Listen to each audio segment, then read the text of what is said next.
Hello friends, नमस्कार दोस्तों। Financial education में काफ़ी दिनों बाद वीडियो डल रहा है, तकरीबन 9 या 10 दिन बाद। क्योंकि जब तक कोई चीज़ अच्छी समझ में ना आए ना, तो इसलिए नहीं वीडियो डालना है कि वीडियो डालना है, लोग देखेंगे तो कुछ भी उठा के डाल दो।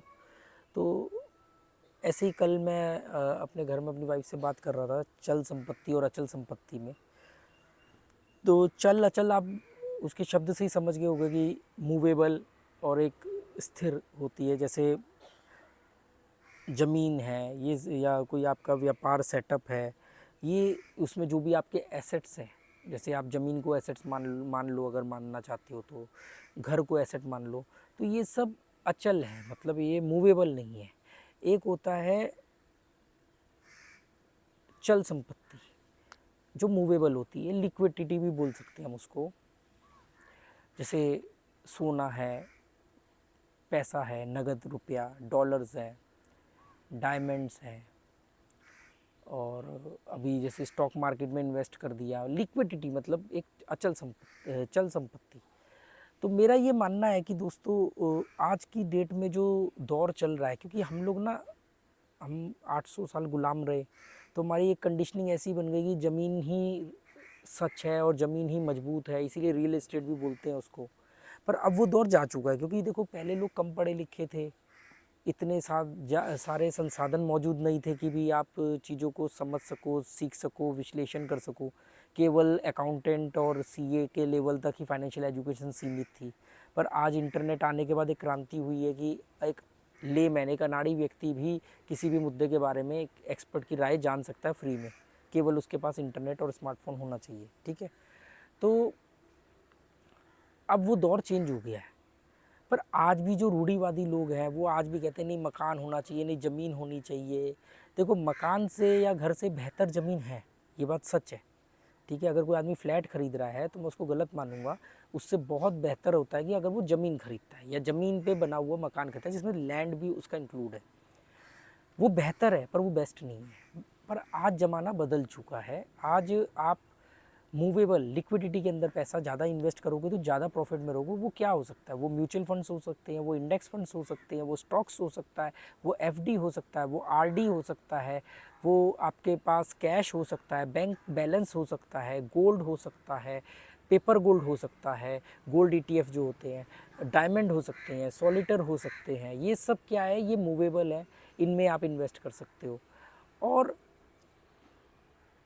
ये विकल्प पहले नहीं थे। आज आपको पेपर गोल्ड में इन्वेस्ट करने का ऑप्शन मिलता है अपने मोबाइल फ़ोन से। आज आप मोबाइल फ़ोन से बैठे बैठे शेयर इन्वेस्ट, पर आप मोबाइल फ़ोन से बैठे बैठे ज़मीन नहीं खरीद सकते। ज़मीन तो एक फिज़िकल वो हो गया ना, जिसमें आप प्रॉपर जा रहे हो ख़रीदने।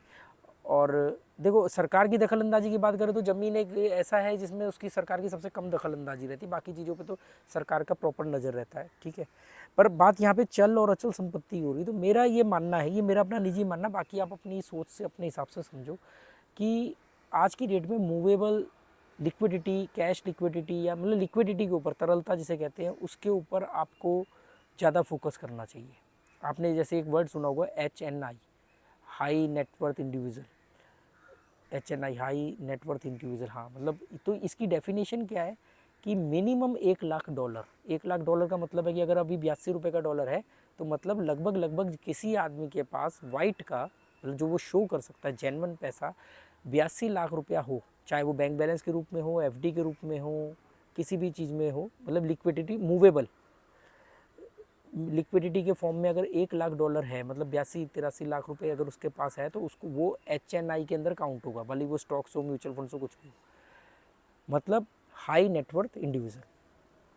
अगर आपके पास 100 करोड़ की ज़मीन है, घर है, सब कुछ मिला के 100 करोड़ का है, पर लिक्विडिटी कम है, तो आप HNI में नहीं आओगे। ये बात ध्यान रखना। HNI को किसी भी देश की नागरिकता सबसे जल्दी मिल जाती है, अगर वो चाहे तो कहीं पे भी शिफ्ट होना, या वो, क्योंकि उनको मालूम है कि इसके पास मूवेबल संपत्ति है जिसको ये हमारे देश ला सकता है।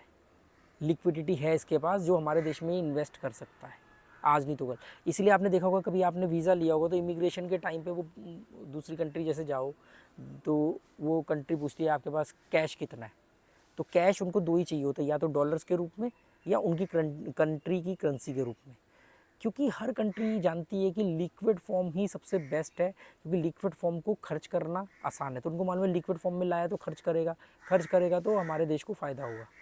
आपके लिए भी फ़ायदा क्या है, मान लो आपने जोड़ जाड़ के थोड़ा पैसों का इंतजाम करके 50 लाख की ज़मीन या घर खरीद लिया। अब ऐसा तो है नहीं कि आज खरीदा कल बेच दोगे, कोई बिज़नेस तो है नहीं आपका। अब मान लो कल को आपको 2 लाख रुपए की ज़रूरत पड़ गई, तो अब 2 लाख रुपए के लिए 50 लाख की प्रॉपर्टी नहीं बेचोगे, फिर क्या होगा, तंगहाली में जियोगे। पर मान लो अगर आपके पास 50 लाख रुपए लिक्विड फॉर्म में है और आपको अगर 2 लाख की ज़रूरत है, आप 2 लाख ही निकालोगे। अगर आपको 10,750 रुपये की ज़रूरत है तो आप 10,750 रुपये निकाल सकते हो कभी भी, ठीक है। ये जो प्रॉपर्टीज़ हैं, ज़मीन है, ये जो चीज़ें हैं ना, ये बोझ है एक तरह की। ये कब खरीद, इसका मतलब ये बिल्कुल नहीं कह रहा हूँ कि ये खरीदनी नहीं चाहिए। फ्लैट वगैरह के कॉन्सेप्ट के तो बिल्कुल खिलाफ हूँ। ज़मीन खरीद सकते हो, इंडिविजुअल हाउस खरीद सकते हो, पर वो भी कब, एक तो बिना लोन के, दूसरा अगर आपके पास 100 रुपये हैं तो 20 रुपये आप इसमें इन्वेस्ट कर सकते हो। अगर आपके पास 100 रुपये सेविंग के लिए हैं तो आप 20% आप प्रॉपर्टी में डालो और बाकी का 80% अदर्स लिक्विड फॉर्म में डालो। अगर आपने 80% प्रॉपर्टी में डाल दिया और 20% लिक्विड फॉर्म में रखा, तो कल को आपको जब ज़रूरत 20 से ज़्यादा 30% की होगी तो प्रॉपर्टी होते हुए भी आप उधार लेते नज़र आओगे, लोन लेते नज़र आओगे या भुखमरी की ज़िंदगी जीते नज़र आओगे। दिल्ली के अंदर एक कॉन्सेप्ट था, अभी कुछ सालों पहले, कुछ दशक पहले ही शुरू हुआ है, एक दशक भी मुश्किल से हो गए होंगे, एक दशक। तो क्या था, आपने दिल्ली में देखा होगा कि बहुत सारे लोग हैं जिनके पास पुश्तैनी ज़मीनें करोड़ों रुपए की, और हालत क्या है, 12-15 हज़ार रुपये की नौकरी कर रहे हैं, खाने के लाले पड़े हुए हैं, ढंग का इलाज नहीं करा पा रहे, ढंग के फंक्शन नहीं कर पा रहे, ढंग से पैसे नहीं है, आना जाना नहीं हो पा रहा है, मतलब एक गुर्बत की ज़िंदगी जी रहे हैं। पर जिस जगह पर रह रहे हैं वो ज़मीन है कई करोड़ की, बेचना है नहीं क्योंकि कंडीशनिंग नहीं है, और बेच के पैसा आएगा उसका करेंगे क्या, क्योंकि दिमाग ही नहीं है। तो ये डर है कि भाई पुश्तैनी मिल गई है, अगर बेचा नहीं, बेच दिया तो फिर तो दोबारा बनेगी नहीं, क्योंकि अपने ऊपर भरोसा नहीं है। तो क्या होता था, करोड़ों की ज़मीन पे रह रहे हैं भुखमरी की तरह। फिर एक कॉन्सेप्ट आया कोलैबोरेशन। तो क्या हुआ, वहाँ पर जो लोकल डीलर होते थे, प्रॉपर्टी डीलर, वो बन गए बिल्डर। उन्होंने क्या किया कि लोगों के पास पैसा पड़ा हुआ है, बड़े बिल्डरों ने छोटे बिल्डरों को, मतलब बड़े बिल्डरों ने किसानों को मुआवजा दिया, जब शहर फैले तो मुआवजा दिया, उनकी ज़मीनें ली, वहाँ बड़ी बड़ी सोसाइटी बनाई। तो आप देखो कि दिल्ली के आसपास एनसीआर सारा डेवलप हो गया, गुड़गांव, नोएडा, ग्रेटर नोएडा, गाजियाबाद। तो छोटे जो, वो तो बड़े बिल्डर थे, सुपर टेक हो गया, अजनारा हो गया, एटीएस हो गए, बड़े बिल्डर थे। अब जो छोटे छोटे प्रॉपर्टी डीलर थे, उन्होंने क्या किया, उन्होंने कहा यार इसी कॉन्सेप्ट को छोटे माइक्रो लेवल पे भी शुरू करते हैं। तो उन्होंने 3-4 लोग पार्टनर बने, 50-60 लाख रुपए का इंतजाम किया। फिर जिसके पास ज़मीन है उसको बोला, देख तेरे पास ज़मीन है, तू ज़िंदगी में बना तो सकता नहीं, तो चल हम तेरे को ये ज़मीन जो है तू हमें दे, हम इस पर 4 मंजिल का मकान बनाएंगे, एग्रीमेंट हो जाएगा, तेरे को 2 फ्लोर दे देंगे, एक फ्लोर में तू रहे, एक फ्लोर पे तू किराए पे दे दे, 2 फ्लोर हमारे होंगे, वो हम बेच देंगे। उस बंदे को लगा सही है, ज़िंदगी में बना तो सकता नहीं और अभी मैं नौकरी भी कर रहा हूँ, तो उसने ऐसे लोगों के साथ टाई अप किया, तब जा कर के उन लोगों के पास पैसा आया। तो आज आप अगर दिल्ली में, ईस्ट दिल्ली की तरफ देखो, या ज़्यादातर दिल्ली में और स्पेशली ईस्ट दिल्ली में, तो जो लोग अभी कल तक जिनके पास खाने को रोटी नहीं थी, आज वो सफ़ेद जूते, सफ़ेद पैंट, सफ़ेद कमीज पहन के, हाथ ऐसे पीछे, सोने का ब्रासलेट पहन के, रिवॉल्वर का लाइसेंस लेकर के अपने आप को आज की डेट में चौधरी बन रहे हैं। क्यों? क्योंकि कल तक तो था नहीं पैसा, ना दिमाग था, ना अकल थी, ना टैलेंट था। टैलेंट होता तो खुद ही कर लेते। आदमी को लिक्विड चाहिए होता टैलेंट के लिए आपका ज़मीन पड़ी थी, आप उसको कन्वर्ट कर सकते थे। तो वो डर था कि पता हम तो बना नहीं पाएंगे दोबारा कभी ज़िंदगी में। तो अब क्या हुआ, अब उनके पास, अब कहने को ही हो गया ये मकान हमारा है, पर सच ये कि मकान अब आधा है आपका। 2 फ्लोर आपके पास है, 1 फ्लोर आपने रख लिया, 1 फ्लोर आपने किराए पे दे दिया और 2 फ्लोर बिल्डर ने बेच दिया। 1 फ्लोर में उसकी लागत निकाला, 1 फ्लोर उसका प्रॉफिट हो गया। ऐसे करके 5-5, 6-6 मंजिल की कोलैबोरेशन में मकान बन गए, क्योंकि जिस आदमी की वो ज़मीन है उसके पास तो एक ईंट रखने के लिए पैसा नहीं है। ऐसे बहुत सारे लोगों को तो मैं पर्सनली जानता हूँ। अब वो आज भी ऐसे ही इतराते फिर रहे हैं। एक मेरे जानकार हैं, मैं उनकी 100 गज का प्लॉट था, एक बाप के 3 बेटे हुए, तीनों में 33-33 गज बट गया। अब क्या सोचो, 33 गज क्या जगह होती, कितनी जगह होती है वहाँ। तो कबूतरों खाने जैसे घर है, क्योंकि 3 बच्चे थे, तीनों में अब उनके आगे बच्चे हो गए, बड़े हो गए, उनके भी बच्चों की शादियाँ हो गई। उनमें से एक ने कोलैबोरेशन कर लिया, तो वो ऐसी पतली सी सिगरेट की डब्बी जैसा मकान बन गया, 4 मंजिल का। उसमें से ग्राउंड फ्लोर और फर्स्ट फ्लोर उनके पास है, फर्स्ट फ्लोर का किराया आता है, ऊपर के 2 फ्लोर बिल्डर ने बेच दिए। बाकी के लोग इस बात पे खुश हो रहे हैं मेट्रो नज़दीक से गुजर रही है जी, हम हमारे मकान की पता है कितनी कीमत हो गई है। और अब ये कॉन्फिडेंस है कि हम भी जितना लेट कोलैबोरेशन करेंगे उतना ज़्यादा प्रॉफिट में रहेंगे। इसलिए जिन्होंने नहीं किया उनके अंदर भी अब आत्मविश्वास आ गया है। ये हाल है। इसलिए बोलता हूँ दोस्तों, जीवन में कुछ बनो ना बनो, अक्लमंद जरूर बनो। इंटरनेट की क्रांति के बाद इतना तो फ़ायदा उठा लो कि अच्छे कंटेंट को, अच्छे एक्सपर्ट्स को देख करके। मैं एक्सपर्ट नहीं हूँ, फाइनेंशियल एजुकेशन का चैनल जरूर बना दिया है, मैं चला रहा हूँ उस पर मैं एक्सपर्ट नहीं हूँ। मैं भी एक्सपर्टों से सीख करके ही आपको बता रहा हूँ। एक्सपर्ट से सीखता हूँ, अपने ऊपर अप्लाई करता हूँ, फिर आपको बताता हूँ। अभी पिछले किसी वीडियो में किसी ने बोला कि यूट्यूबर्स ने लोगों का दिमाग ख़राब कर रखा है। यूट्यूबर और इन्फ्लुएंसर में फ़र्क होता है, पहले ये पता करो। दूसरी बात ये है कि ये लोग अपना वो नहीं दिखाते हैं। अरे मेरे दिखाने से मैं तो सच झूठ कुछ भी दिखा सकता हूँ।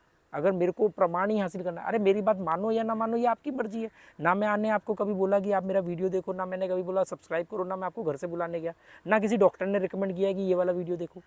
आपके पास मेरे या मेरे जैसों के हज़ारों वीडियो हैं, आपको उसमें से चुनना है कौन सही बोल रहा है, कहाँ से सही नॉलेज मिल सकती है। थोड़ा इससे लिया, थोड़ा इससे लिया, थोड़ा इससे लिया, फिर उसका विश्लेषण किया, एंड में अपना ही दिमाग अंत में दौड़ा करके कंक्लूजन निकालना पड़ेगा और उसको अप्लाई करना पड़ेगा। बाकी नकारात्मक सोच की वजह से आप दूसरों को क्रिटिसाइज ही कर सकते हो। मेरे बैंक बैलेंस दिखाने से, या मैंने अगर मान लो मैंने कोई स्टॉक लिया और मैंने उसमें गलती करी और बेच दिया उसको और घाटा उठा लिया, या ज़्यादा प्रॉफिट उठा सकता था, नहीं उठाया, तो क्या मुझे ये हक नहीं है कि मैं अपने चैनल पर जाके अपनी गलती को बताऊं ताकि कोई और वो गलती ना करे? नहीं आप, अरे जो इस आदमी ने खुद घाटा उठाया वो हमें क्या सिखाएगा? अरे वो ये सिखाएगा कि क्या किया था जो मैंने घाटा उठाया, ताकि आप वो घाटा ना उठाओ। अगर सीखने का जज्बा है तो आप हर आदमी से सीख सकते हो।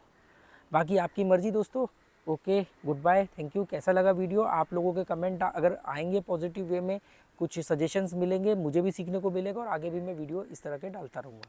मोटी बात यह है कि सीखो सबसे, फिर उसका विश्लेषण करो, फिर अप्लाई करो। अक्लमंद होना बहुत ज़रूरी है, नहीं तो ज़्यादा एनर्जी खर्च होगी और मिलेगा कम। तो उम्मीद करता हूँ आपको अच्छा लगेगा, ये लगा होगा ये video. Okay, good bye, thank you.